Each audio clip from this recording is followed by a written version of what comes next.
afternoon. Here is the news at 4. First, the highlights. Lagos State records new suspected cholera cases as government steps up surveillance. President Tinubu meets South Africa president to strengthen economic diplomatic ties. On the 14th, Kenyan police disperses protesters demonstrating against tax hikes. And in sports, Super Eagles of Nigeria drops in latest FIFA World Rankings. And now the details. I am Akan Usen.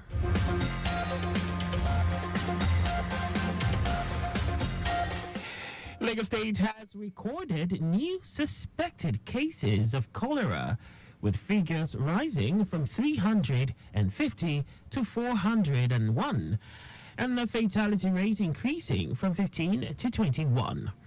Special Advisor to Governor on Health, Kemi Oguyemi, who revealed this while providing an update on the outbreak after meeting with members of the Lagos State Public Health Emergency Operations Center, noted that Lagos Island, Koshofe, and Etiosa recorded the highest figures.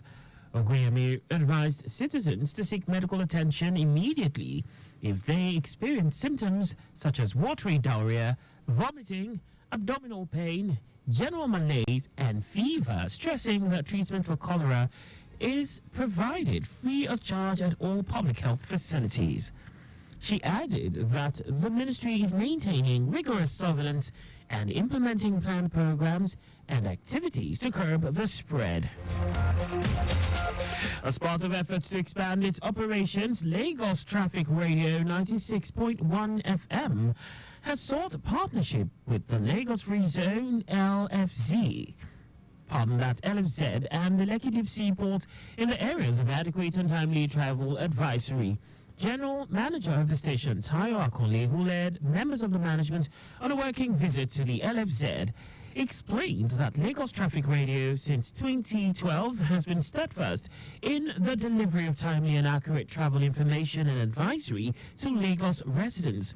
Akonle, who hailed the development within the LFZ as innovative and futuristic in terms of infrastructure and investment, noted that with the various road networks within and outside the zone, Lagos Traffic Radio can play a pivotal role in ensuring partners and organizations operating within the zone make informed travel decisions.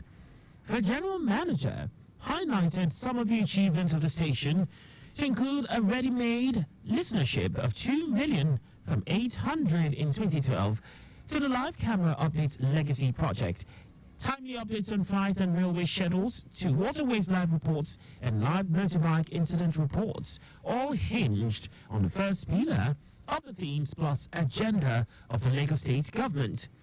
Receiving the visiting delegation, manager, market research analyst for LFZ, Olutayo Olushoga, noted that the zone is sited on 16,500 acres divided into 4 quadrants and is operated on a purpose-driven business model which covers industrial and infrastructure, blue chip, and consumer goods. On his part, manager, sales and development, business development, Atigogo Ogenevo, pledged commitment to the idea of a partnership with Lagos Traffic Radio, saying it will further consolidate the growth of the zone and its goals.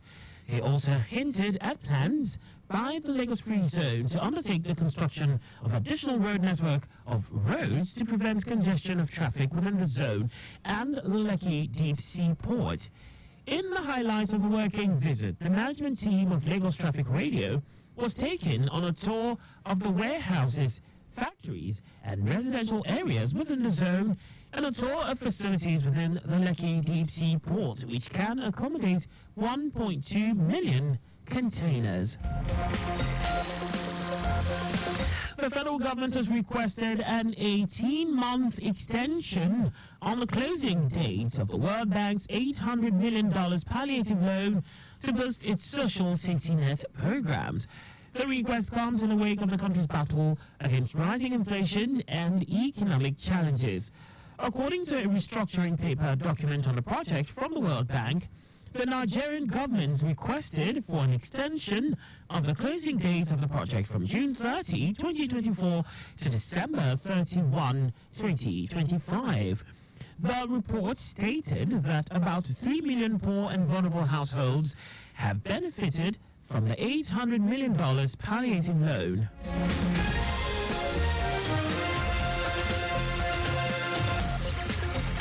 And now to the rest of the stories. President Bola Tinubu has met with South African President Cyril Ramaphosa for diplomatic, economic and bilateral talks following a successful presidential inauguration ceremony.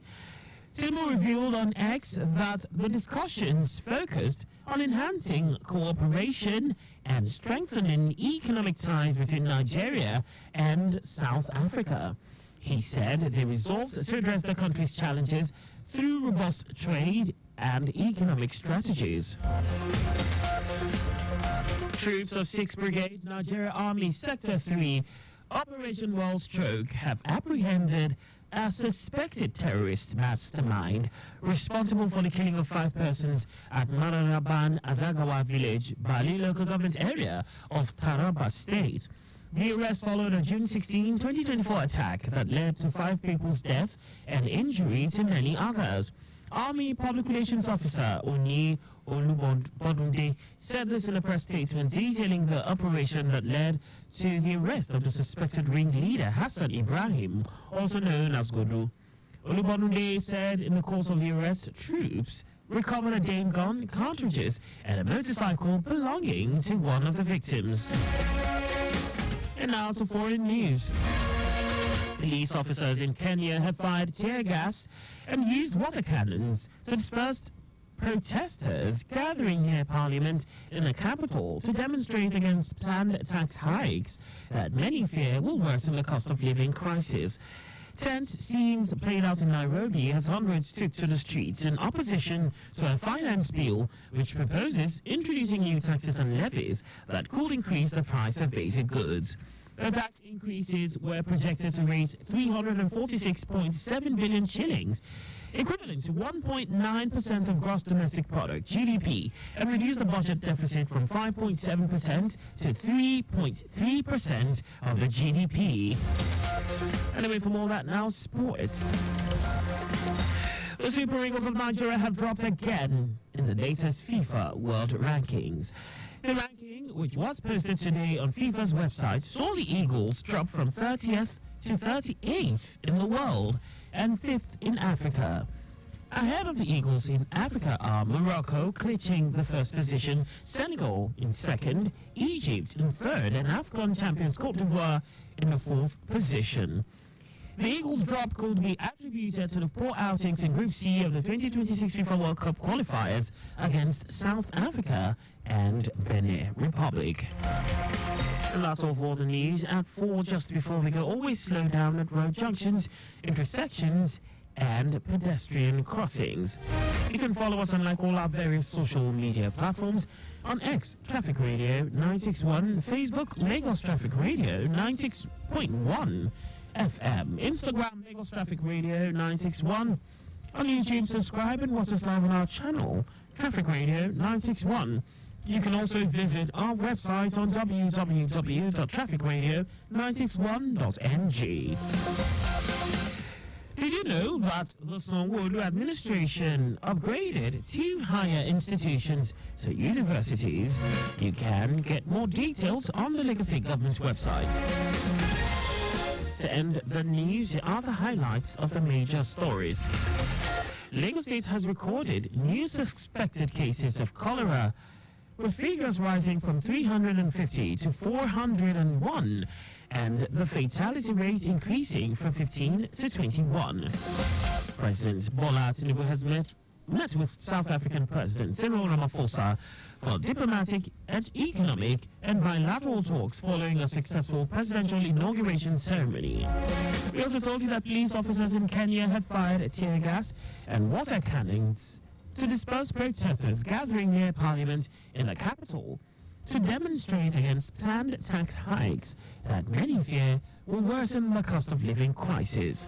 And in sport, the Super Eagles of Nigeria have dropped again in the latest FIFA World Rankings. For contact with the newsroom, please send a message to info@trafficradio961.mg. And that ends the news broadcast compiled by Sadiq Yusuf. I am Akan Usen. Thanks for listening and please stay safe. Good afternoon.